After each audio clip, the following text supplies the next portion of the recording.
रहीम। तमाम देखने और सुनने वालों को मेरी तरफ से अस्सलाम वालेकुम। चंद खबरों के साथ, चंद बातों के साथ आपकी खिदमत में हाज़िर हूँ।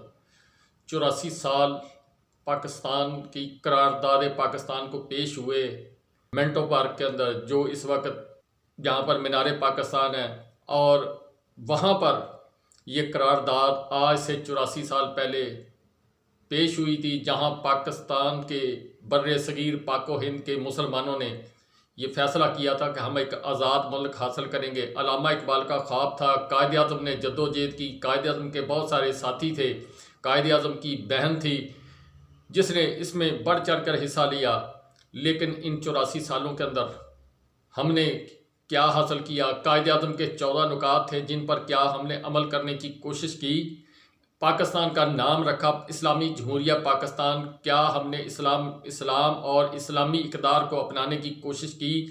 84 साल के बाद 1947 से लेकर अब तक तकरीबन 77 साल पाकिस्तान को बने हुए हो गए। क्या पाकिस्तान ने तरक्की की?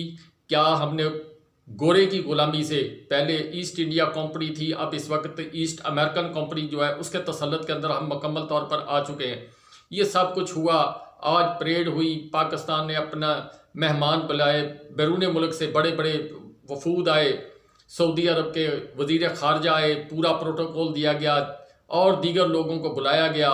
मेरे वज़ीर आज़म साहब वहाँ पर गए, जनाब आसफ़ अली ज़रदारी साहब मुफाहमत के मुफादात के बादशाह वहाँ पर गए। वहाँ पर और बड़े बड़े उहदों पर बैठने वाले लोग वहाँ पर गए। और इसके अलावा बहुत कुछ हुआ। जिन लोगों ने पाकिस्तान के अंदर गुज़श्ता 2 साल के दौरान जबर तशद्दुद किया, जिन लोगों ने गैर अखलाकी गैर इंसानी सलूक किया, उनको उसमें इनामात आज दिए गए, शाबाश, जिनमें 2 नाम सरे फरिस्त हैं। लेकिन जो कुछ हुआ वो पूरी कौम ने देखा। क्या 77 साल के दौरान पाकिस्तानी अवाम को क्या हमने दिया, या चंद ख़ानदानों ने? ये जो इस वक्त आपको चेहरे आज नज़र आए हैं, जो आज कहते हुए नज़र आ रहे हैं कि आगे बढ़ो, मुफाहमत करो, ये इनकी अगर सियासत देखी जाए, 55 साल की इनकी सियासत, 45 साल की मुस्लिम लीग नवाज़ की सियासत, और तकरीबन 110 साल की सियासत मौलाना फजल रहमान साहब की, इसी तरह ANP की तकरीबन पाकिस्तान के बराबर, ये सारे वो लोग हैं जो एक तरफ खड़े हैं, चंद सरकारी लोग एक तरफ खड़े हैं।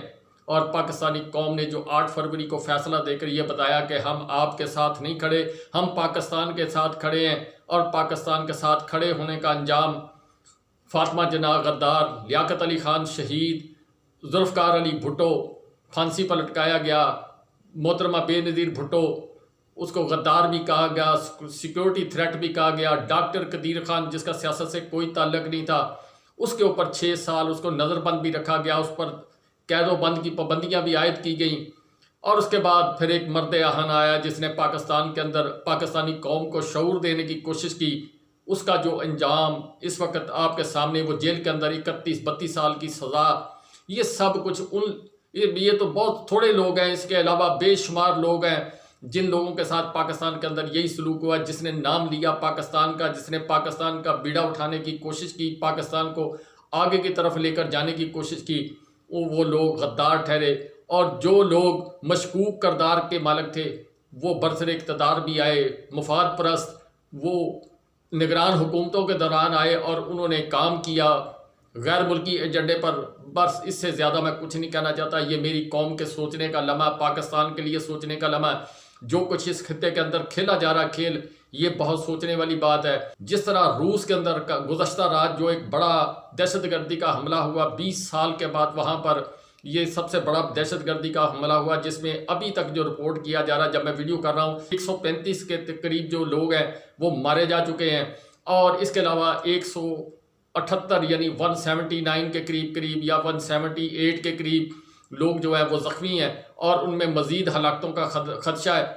ये सब कुछ रूस के अंदर हुआ। और ये जो ज़राए के मुताबिक ख़बर है कि इसके ऊपर अमेरिका ने जो स्टेटमेंट दी है वो ये दी है कि हमने रूस को पहले वार्निंग दी थी कि आपके मुल्क के अंदर बहुत बड़ी दहशतगर्दी हो सकती है। जो खारजा अमूर के लोग वहाँ पर मामलात को हैंडल करते हैं या स्टेटमेंट देते हैं फ़ॉरेन ऑफिस की तरफ से, उन्होंने शदीद रद्द अमल का इजहार किया अमेरिका के इस बयान की तरफ। आपको किस तरह पता था कि रूस के अंदर को बड़ी दहशतगर्दी होगी? ये सारा कुछ एक कहानी है, ताना बाना है। जिस तरह पाकिस्तान को फंसाया जा रहा है, इस तरह रूस के ऊपर जो कुछ वारदात की जा रही है, ये ज़राए के मुताबिक जो खबरें अब जो सामने आ रही हैं कि ये इलेक्शन से पहले जो प्यूटन का इलेक्शन हुआ, जहां जनाब पाकिस्तान के मायानाज इलेक्शन कमिश्नर साहब सिकंदर सुल्तान राजा साहब वहां पर इलेक्शन करवाने गए और अपनी मशावरत जो है वो वहां पर प्यूटन साहब को दी, वहां रशिया की ममालिक को दी कि हमने पाकिस्तान के अंदर साफ शफाफ इलेक्शन किस तरीके से कराया, जिसके ऊपर गवाही जो आ रही है वो डोनाल्ड लू साहब, जो उनको सेनेट के अंदर बुलाया गया, फॉरेन अफेयर की कमेटी के अंदर उनको बुलाया गया और वहां पर जो उन्होंने झूठ बोले, जिस तरीके से वो उन्होंने कहा कि तमाम मामलात पाकिस्तान को हमने वार्निंग की है, उसके ऊपर जो सेनेट की खारजा अमूर जो है से मामलात रखने वाले सेनेटर हैं, उन्होंने जो करारदाद गुज़श्ता रात पेश की है 50-0 से, उन्होंने कहा कि पाकिस्तान के अंदर ना इलेक्शन साफ हुए, ना पाकिस्तान के अंदर कोई निज़ाम जो है वो सही तौर पर काम कर रहा है। पाकिस्तान की अदल का निज़ाम जो है, मोहतरम जनाब अदल का निज़ाम, जिसके मतलब कोई बात करो तो तौहीन अदालत भी हो जाती है, उसके मतलब बहुत सारे सवालात उठाए हैं। कुछ सफ़ेद कपड़ों वालों के मतलब या अच्छे कपड़ों वालों के मतलब जो है वो सवालात उठाए हैं। जो निज़ाम जबर तशद्दुद का जो सहाफ़त के साथ जो कुछ पाकिस्तान के अंदर है उस पर उन्होंने सवाल उठाए। उन्होंने जो अपनी कहानी पेश की है उसका लुब्बे लवाब ये है कि आने वाले दिनों के अंदर वो पाकिस्तान को अंडर प्रेशर करने की कोशिश करेंगे। वो क्या करेंगे ये मैं सिर्फ पाकिस्तान की वजह से नहीं बयान कर सकता, वरना जो उनके अल्फाज हैं वो तो कुछ और हैं। अगर हम 77 साल के दौरान कुछ ना सीख सके, अगर पाकिस्तानी अवाम को 77 साल के अंदर रिलीफ नहीं दे सके, अगले जो हालात आने वाले हैं उसमें हम किस तरफ को जा रहे हैं, किस बंद गली के अंदर पाकिस्तान को जो है वो धकेलने की कोशिश की जा रही है। भारत इसके ऊपर जो कुछ हुआ है इसके ऊपर वावेला करता हुआ नजर आ रहा है और पाकिस्तान के ऊपर ब्लेम करता हुआ नजर आ रहा है, और दूसरी तरफ वो ये कहता हुआ नजर आ रहा है कि पाकिस्तान अब इस काबिल नहीं है कि इसके मतलब अपना बातचीत करके अपना वक्त ज़ाया किया जाए। कहाँ बादशाह कहाँ गंगू तेली। अब पाकिस्तान की पोजीशन इस खित्ते के अंदर, जो कभी कहते थे इस खित्ते का सरपंच है, ये चाबी है, ताले की चाबी है, वो ताले की चाबी अब एक गंगू तेली की हैसियत रखती है। सवाल ये पैदा होता है कि यहाँ तक पहुँचने में हमने कितना टाइम लिया। आज से थोड़ा से अरसा पहले चले जाएं तो पाकिस्तान को फ्रंट लाइन के ऊपर रखा जा रहा था, पाकिस्तान को कहा जा रहा था कि पाकिस्तान लीड करेगा, और उस वक़्त का जो वज़ीर आज़म था वो अच्छा था या बुरा था ये फ़ैसला आपने करना है। जो उस वक़्त लोगों को रिलीफ मिल रहा था ये फ़ैसला आपने करना है, वो अच्छा था या बुरा था। जो नमूसे रसालत का उसने दिफा किया था वो फ़ैसला आपने करना या सोचने वालों ने करना है। ये अल्लाह ताला ने उसको मौका दिया और उसने उसके ऊपर स्टांस लिया। OIC के अजलास बुलाए और फ़लस्तीन पर दबंग आवाज़ उठाई, अफ़गानिस्तान के लोगों के हकूक़ के लिए आवाज़ उठाई, कश्मीर के ऊपर उसने आवाज़ उठाई। 370 आर्टिकल जो है लगा था और जो हकूक़ सल्ब किए गए थे 35A के ज़रिए और 370 के ज़रिए, उसके ऊपर उसने आवाज़ उठाई। UNO के अंदर उसने आवाज़ उठाई। जो 2 OIC के अजलास बुलाए वो उसके गले की हड्डी बने, जो इसराइल को तस्लीम ना करने की वजह से जो फटा पड़ा, और उसमें दोस्त ममालिक भी नाराज़ हुए, अमेरिका भी नाराज़ हुआ, एब्सोल्युटली नॉट का। और वो बिल्कुल उसने अपनी जो सियासी ज़िंदगी थी उसके अंदर उसने अपना कील ठोका। इसके अलावा पाकिस्तानी अवाम के लिए उसने जो गंदम और तेल का जो वो ढूंढने गया था कि सस्ता तेल सस्ती गंदम मैं तलाश करके लाऊं ताकि मेरी आवाम सस्ती रोटी खा सके, सस्ता सफ़र कर सके, ये सब चीज़ें उसके गले की हड्डी बनी और उसको आज जेल के अंदर डाला गया। इसमें अगर कोई कहे कि हाँ मेरा कोई कसूर नहीं, मैं जो कुछ जिस तरीके से मुकदमा चलाए गए वो भी आपके सामने जिस तरीके से उसके ऊपर सारा निज़ाम हुआ, लेकिन आफरीन पाकिस्तानी कौम ने जो कुछ किया 8 फरवरी को, वो एक तारीख रकम की जो आने वाले दिनों के अंदर सुनहरी हरूफ के अंदर पाकिस्तानी हिस्ट्री में लिखा जाएगा कि पाकिस्तानी अवाम ने किस तरीके से उस सारे नक्शे को बदला, उस सारे प्लान को बदला जिसको इमरान खान साहब लंदन प्लान कहते हैं। वो उसका रास्ते के अंदर पाकिस्तानी कौम ही एक रुकावट बनी। बहरहाल के ये बहुत सारी चीज़ें हैं, लेकिन जो सूरत हाल इस वक्त खित्ते के अंदर पैदा होती हुई नज़र आ रही है और जो अमेरिका मिशन खेल रहा है इसके अंदर, जो इसराइल ये सारा कुछ खेल रहा है। अब इसके ऊपर जो खबर आ रही है कि ज़राए के मुताबिक जो रशिया और चाइना जो है उन्होंने गुज़श्ता रात जो है एक डबल वीटो किया था, जो उन्होंने कहा था कि जंग बंदी के मामले के ऊपर। उसके बाद मामला जो है वो मज़ीद गंभीर हुआ। फिर ऊपर से ये दहशतगर्दी का जो रशिया के अंदर जो है उनका दारुल हुकूमत जो है क्रिमिनल, वहाँ पर जो दहशतगर्दी का वाक़या हुआ जिसमें तकरीबन ये जितने लोग मारे गए हैं बेचारे, जो इस वक्त खित्ते के अंदर खेल खेला जा रहा है, ईरान, अफ़गानिस्तान, उसको निशाने पर अमेरिका ने रखा हुआ है और जो भारत है उसकी बालादस्ती को तस्लीम करवाने के लिए पाकिस्तान को रोज़ बरोज़ जो है कमज़ोर करने की तरफ जो है वो लेकर जाया जा रहा है। ये सब कुछ एक प्लांटेड खेल खेला जा रहा है। चाइना के मतलब जो IMF का स्टेटमेंट आया कि उसके जो बिल वगैरह जो कुछ भी आपने उसको समझो कि रोक देना है, यानी जो चाइना था उसको आप यहाँ से बिल्कुल निकालेंगे तो आपको मिलेगा, और ये हुकूमत जो आई है ये इसके ऊपर अमल करती हुई भी नज़र आएगी और पैसे लेने के लिए ये कुछ भी कर सकते हैं। लेकिन पाकिस्तानी कौम नहीं, चंद लोग, चंद ख़ानदान जो हैं वो अपना ये सौदा कर सकते हैं। पाकिस्तानी कौम ने तो साबित किया कि हम पाकिस्तान हैं, पाकिस्तान के साथ खड़े हैं। और जिस तरीके से ओवरसीज़ पाकिस्तानियों ने अमेरिका के अंदर अपनी बात तस्लीम करवाई, जिस तरीके से उन्होंने अब उन लोगों को अवेयरनेस दी कि जो कुछ पाकिस्तान के अंदर ये 2 साल के अंदर हुआ, जो कुछ 8 फरवरी को हुआ, उसके ऊपर जो स्टेटमेंट आई, उसके ऊपर पीछे अमेरिका के अपने मकासद तो हैं, वो उसको अवेल करेगा। ये जो सारा कुछ हुआ है इसको वो अवेल करने की कोशिश करेगा, पाकिस्तान पर दबाव बढ़ाने की कोशिश करेगा।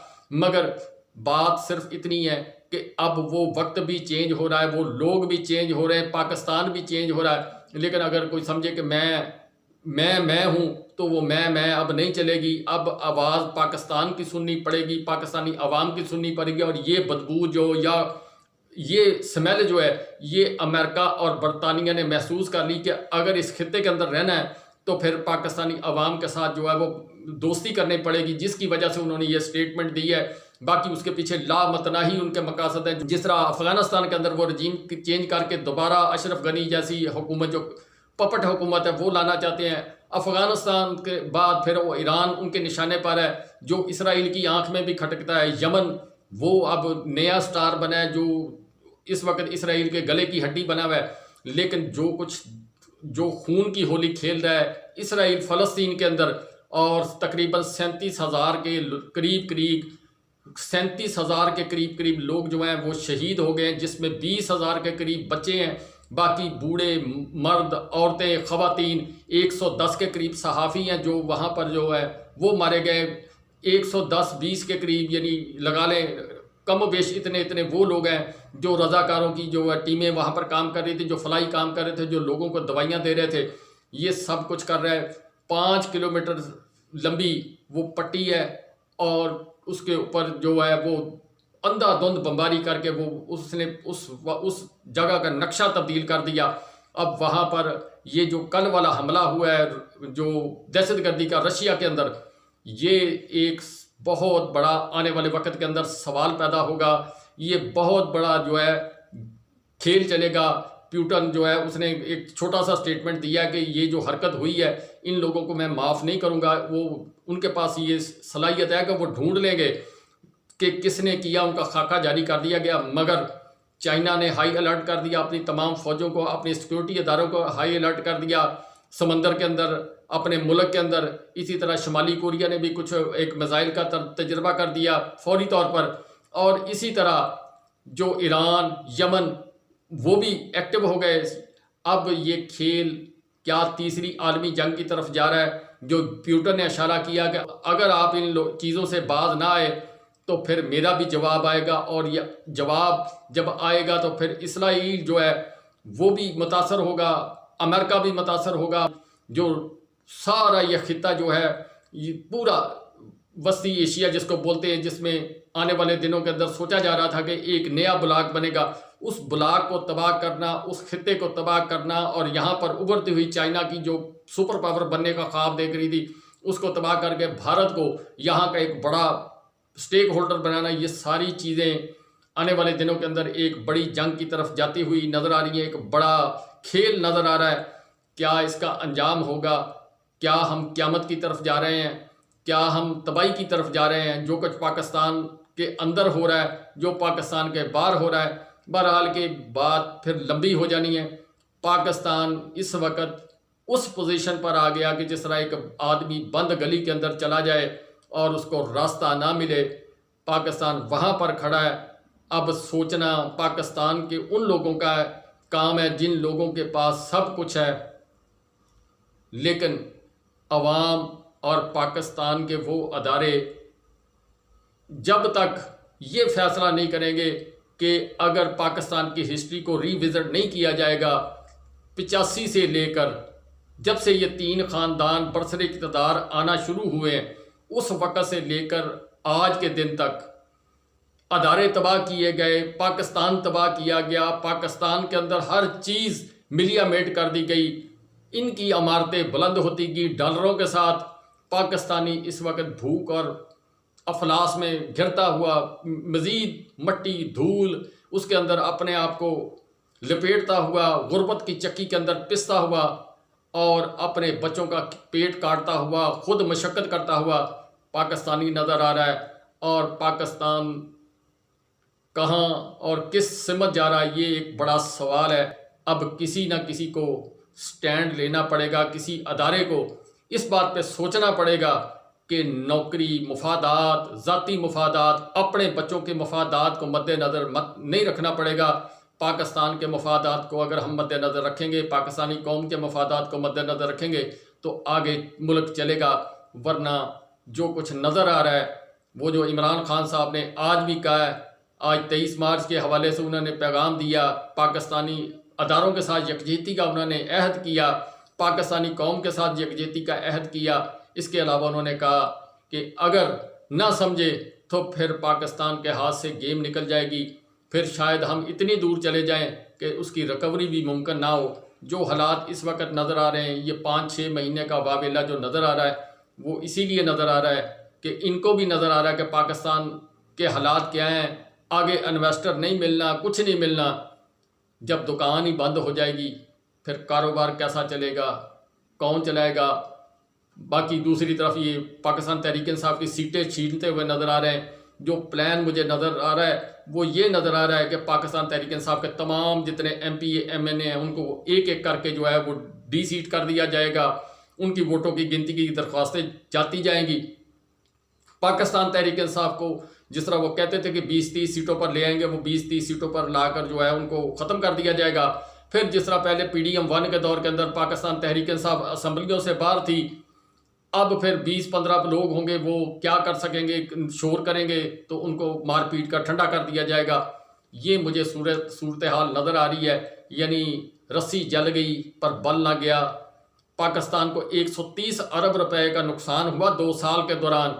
130 अरब रुपए का नुकसान करवाया किस लिए कि हमने अपना फैसला इम्प्लीमेंट करना, कौम की बात नहीं माननी, बस इससे ज़्यादा कुछ नहीं करना। ये जो चेहरे आपके सामने मैंने जो इनकी मुद्दत मुलाजमत यानी पाकिस्तान की खिदमत जिस तरह आज कहते हुए नजर आए कि हम पाकिस्तान को बदल देंगे, पाकिस्तान को ख़जाना ढूंढ के देंगे, जिसने 45 साल में, जिसने 53 साल में, जिसने 75 साल में, जिसने 110 साल में पाकिस्तान को कुछ ना दिया, वो आप कब्र की तरफ जाने वाले जिस तरह वो एक मिसल है कि बाबा तेरियां लत्ता कब्र च तो मुँह तेरा बाहर।